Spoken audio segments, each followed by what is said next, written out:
गुरु की साजी नावाजी प्यारी साध संगत जी बड़े प्रेम से बोलना धन निरंकार जी। आओ सत्संगत जी, दास उम्मीद करता है कि सतगुरु की असीम रहमतों से आप सभी संत महापुरुष बहुत ही अच्छे होंगे। महापुरुषों, अवतार वाणी के कुछ शब्द हैं, आशा है प्रमाण करें। ऐसी सवेरे कि जन्नत से भी बेहतर ये कहलाए। आओ सत्संगत जी, हमने इस धरती को जन्नत की तरह बनाना है। जब हम अपने मन को खूबसूरत बनाएंगे तभी यह दुनिया जन्नत बन पाएगी। क्योंकि महापुरुषों, जन्नत वह नहीं है जो हमारी आंखें बंद होने पर या मौत के आने पर प्राप्त होगी, बल्कि महापुरुषों, जीते जी ये हम इस जन्नत में हैं। जीते ही हमारे पास विकल्प हैं कि हम महापुरुषों इस धरती को स्वर्ग का रूप दें या इसे नरक बना दें। आओ सत्संग जी, यह हमारे ही किरदार हैं, हमारे ही कर्मों पर निर्भर करता है कि धरती स्वर्ग बना सकते हैं या नहीं। सत्संग जी, ऐसे ही और अगली कड़ी में समझाया है, केवल ऊंची इमारतों से सुंदर न बन पाएगी। आओ सत्संग जी, जैसे कि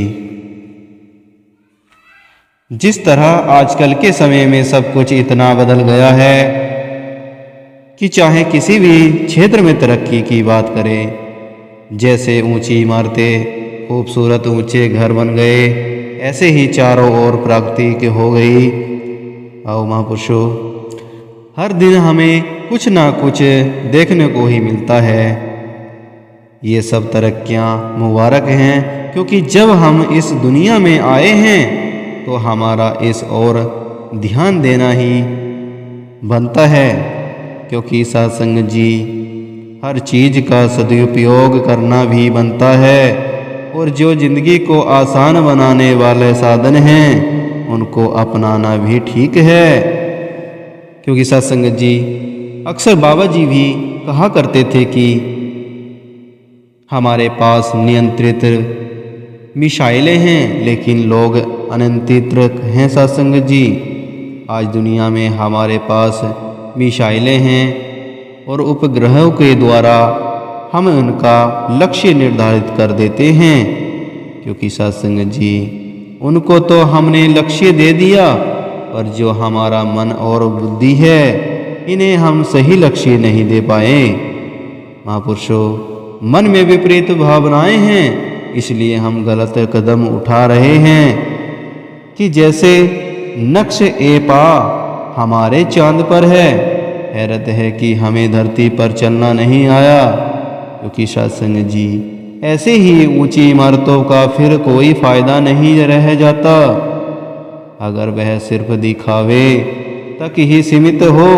इसी प्रकार हमारे अगर अभिमान की वजह से हम दिखावे में लग जाएं ताकि हमारी वाह हो, तो फिर दुनिया स्वर्ग का नक्शा नहीं बन पा सकती। क्योंकि सत्संग जी, ऐसे ही और अगली कड़ी में समझाया है कि आलीशान मकानों से ही बेहतर न कहलाएगी।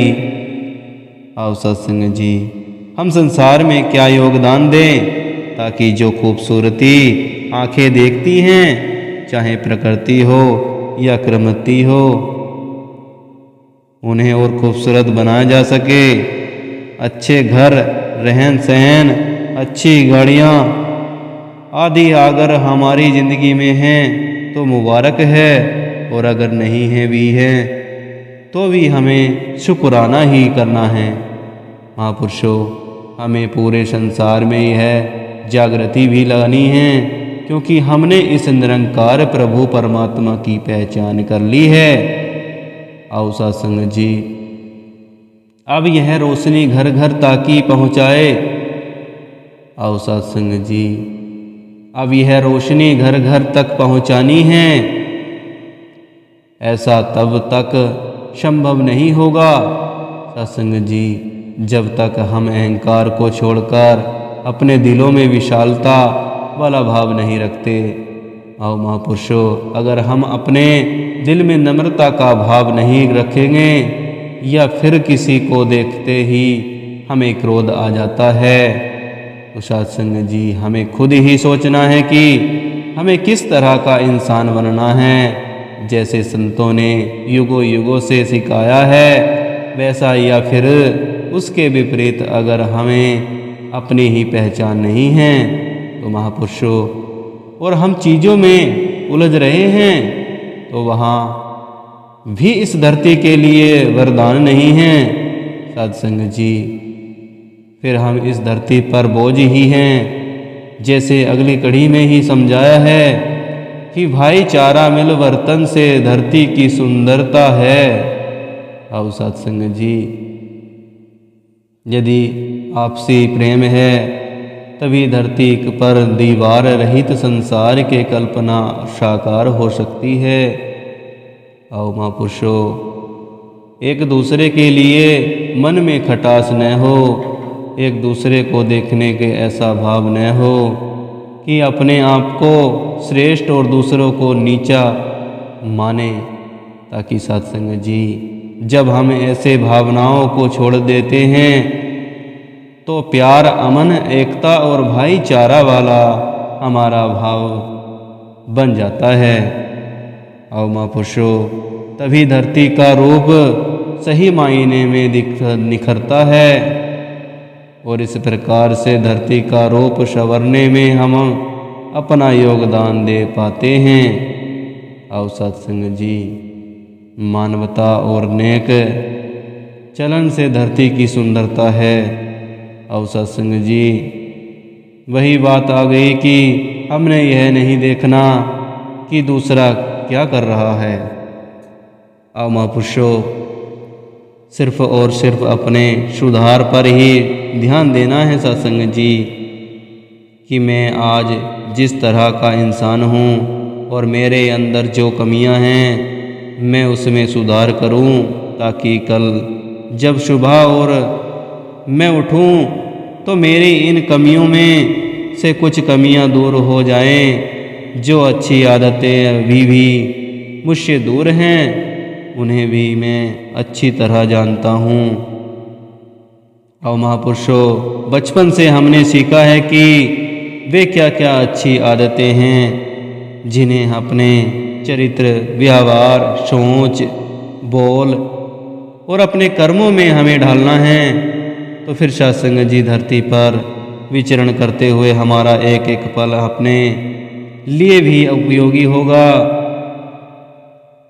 तो महापुरुषों, जैसे दूसरों के ऊपर भी हम सकारात्मक प्रभाव छोड़ेंगे तो सत्संग जी धरती का संवरना और नफरत का मिट जाना है। आओ महापुरुषों, यह धरती तभी संवर सकती है जब पूरे भाव और दूषित सोच खत्म होगी और नफरत जहान से मिट जाएगी। पर यह नफरत जे कैसे जाएगी? आओ महापुरुषों, जब हमें यह पता लग जाएगा कि हम एक ही ज्योत के अंश हैं, हमारा एक ही मुख्य लक्ष्य है, तब सत्संग जी हमें सभी अपने लगेंगे। हम इस एक से ही पैदा हुए हैं और इस एक में ही हमको फिर लीन होना है सत्संग जी। आओ सत्संगत, जब यह पता लग जाता है फिर हमारा ऊपरी मन मोटाव समाप्त हो जाता है, क्योंकि सत्संग जी फिर हमें यह बातें बहुत ही छोटी लगती हैं। क्योंकि महापुरुषों, वह क्या पहनता है, क्या खाता है, उसका स्वभाव कैसा है, फिर ऐसी बातें हमें खटकनी नहीं है सत्संग जी।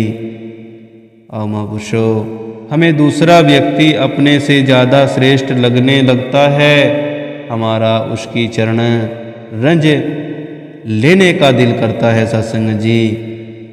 आओ सत्संग जी, कि संत जैसा जीवन हमारा भी बन जाए, फिर हमें उसकी कमियां नहीं दिखती, उसके अंदर भी सिर्फ यही निरंकार दिखता है, यही निरंकार दिखता है। और यह समझ हमें ब्रह्म ज्ञान द्वारा प्राप्त होती है सत्संग जी। कहे हवर देव दिलों में सबके एक प्यार का आना है। ताऊ सत्संग जी, यह जो प्यार की बातें हो रही हैं, यह प्यार क्या है? यह वही है, इक्को नूर है सबदे अंदर, नर है चाहे नारी है। यह निरंकार और प्यार की जो बात है, वाह महापुरुषों, यही हम सबको एक बना रही है। हम चाहे दिखने में कितने अलग हों, पर हमारे सब के अंदर एक ही निरंकार प्रभु है। सत्संग जी, जब यह प्यार हमारे जीवन में आ जाता है, फिर हमारे नजरिया भी सर्वश्रेष्ठ वाला बन जाता है। सत्संग जी, सत्संग जी, हम सभी सत्संग जी हम और सत्संग जी और हम सही मायने में इस धरती के लिए वरदान बन जाते हैं। क्योंकि महापुरुषों, ध्यान रहे कि हमसे कोई ऐसी कर्म न हो जिससे हम निरंकारी मिशन के अनुयायी कहलाए, कि हकदार न हो रहे हमारे मन की मैल धुल जाए, हमारे मन की मैल धुल जाए और अंदर से ही हमें प्रेरणा मिले कि हमें खुद को संवरना है और दुनिया पर भी ऐसा प्रभाव छोड़ना है कि वे भी अपना मुख उजाला कर लें। आओ सत्संग जी, अंत में दास की यही अरदास है कि निरंकार प्रभु सभी पर कृपा करे कि सब सत्संग सेवा सिमरन और अपना ध्यान और ज़्यादा जोड़ सके। इस परमात्मा को हम ऑक्सीजन माने, जो कुछ पल न मिले तो हमारा दम घुट जाता है। यह परमात्मा हमारे अंशंग है और हमें किसी भी कमी का एहसास नहीं होने दे रहा है। और महापुरुषों, जैसे मछली को पानी से बाहर निकालते हैं तो उसकी तड़प को हम महसूस कर सकते हैं। सत्संग जी, निरंकार तो हर जगह है, हम कैसे इससे बाहर निकलेंगे अगर हमारे मन का नाता इस निरंकार से नहीं जुड़ा, हम निरंकार के एहसास में नहीं हैं, फिर मछली वाली तड़प हम भी महसूस करेंगे। क्योंकि महापुरुषों, फिर हम संसार के प्रभाव ग्रहण कर लेंगे। हमारी यह स्वावस्था आने से पहले ही अगर हम खुद ही पल पल निरंकार का एहसास रखें तो वाकई हम अपने आप में ही एक दुनिया हैं जो पहले खुद संवरेंगे और फिर हर एक का कल्याण करेगी। आओ सत्संग जी, दास के मुँह से कोई गलत शब्द निकल गया हो तो भाई बच्चा समझकर बख्श लेना, और कुछ शब्द अगर अच्छे लगे हों तो अपने जीवन में उतार लेना, जिससे यह जीवन का पार उतारा हो सके। और सत्संग जी, और अंत में दास इस निरंकार प्रभु परमात्मा से अरदास करता है कि दास को भी अपने शरणों में लगाए रखना। सत्संग जी, प्यार और सत्कार से कहना, धन निरंकार जी।